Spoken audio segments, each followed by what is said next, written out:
కల్కి విష్ణు యొక్క 10వ అవతారం మరియు చివరి అవతారం. విష్ణువు పరమదేవుళ్ళు మరియు హిందువుల త్రిమూర్తుల్లో ఒకడు. హిందూ గ్రంథాల ప్రకారం ఒక యుగాన్ని 4 యుగాలుగా విభజించారు మరియు ప్రతి యుగంలో దాని లక్షణాలు మరియు స్వభావాలు కలిగి ఉన్నది.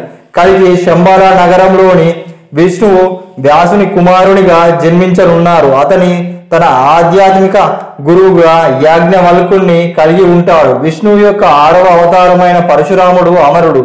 అతడు సజీవంగా ఉన్నాడని మరియు కల్కి తిరిగి వచ్చే వరకు వేచి ఉంటాడని నమ్ముతారు. పరశురాముడు కల్కి యొక్క యుద్ధ గురువుగా ఉంటాడు. అతనికి సైనిక శాస్త్ర యుద్ధ కళలను నేర్పుతాడు మరియు ఖగోళ ఆయుధాలను స్వీకరించడానికి తీవ్రమైన తపస్సు చేయమని సూచించాడు.